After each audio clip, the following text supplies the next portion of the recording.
tere tulemast Musta kassi taro lugemisse Lõvid.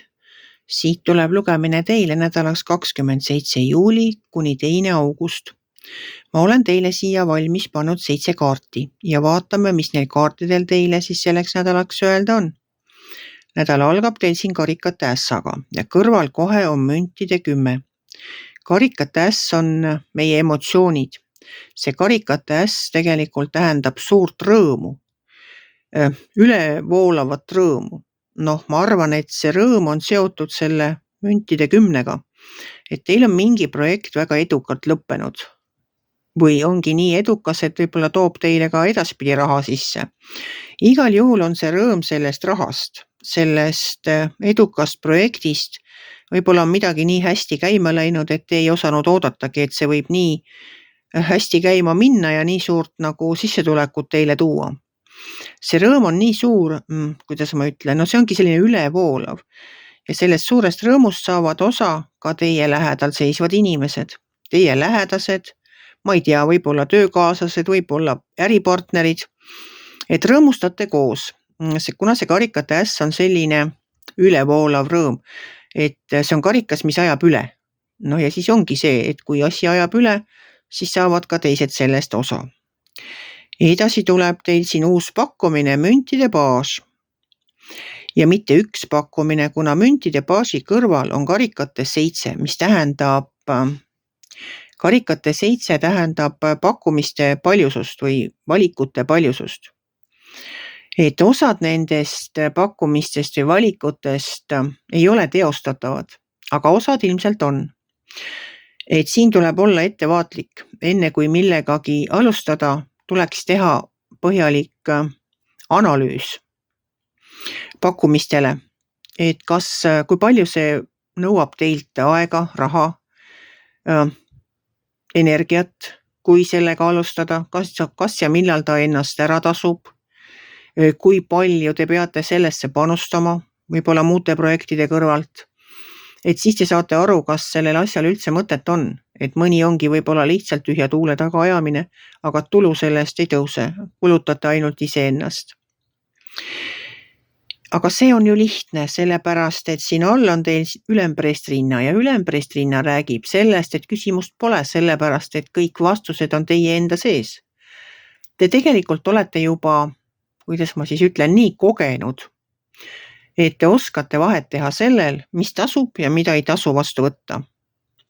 Et ülempreestrinna tuletab teile lihtsalt meelde, et vastused on teie sees olemas, tehke oma südame järgi, te näete ilmselt juba peale vaadates ära, et selle asjaga pole mõtet tegeleda. Siis on siin müntide 5. See on nagu hirm puuduse ees.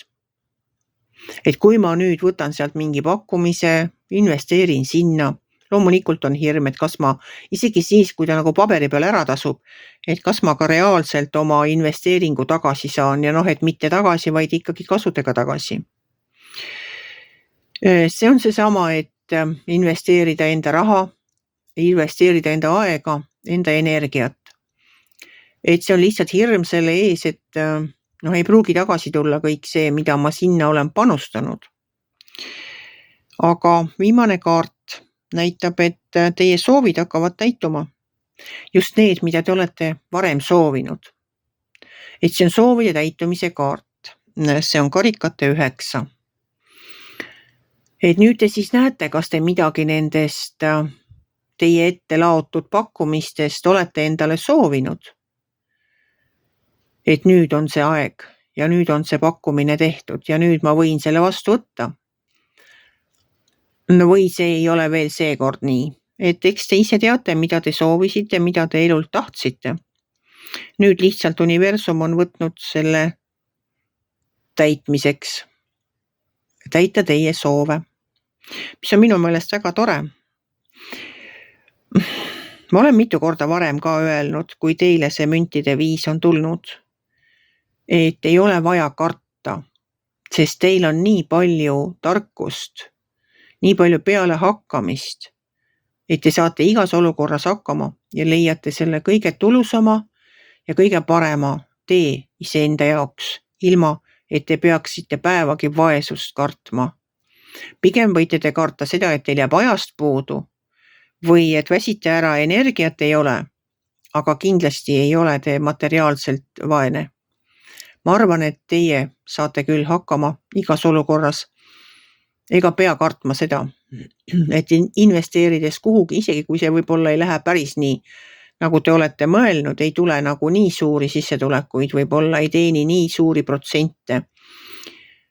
Igal juhul tulete te sellest kõigest puhtana välja, kui elus peakski nii olema, et teete võib-olla väikese valearvestuse. Aga te olete tõesti kogenud, te olete nii elutark, et te ei lase ennast ära lollitada mitte kellelgi ja praegu pole ka selleks ohtu. Praegu on lihtsalt see, et valikuid on palju, tuleb teha nagu nende hulgast see valik. Te saate sellega suurepäraselt hakkama, sellepärast, et nagu see ülempreestrinna ütleb, kõik vastused on teie enda sees, kõik on teie enda teha. Edukat valimist ja edukat businessit, edukaid projekte soovin ma teile. Kui teile minu lugemine meeldis, ärge olge kitsi, pange ikka like pöial üles, võite ka kommenteerida ja kohtume järgmisel nädalal.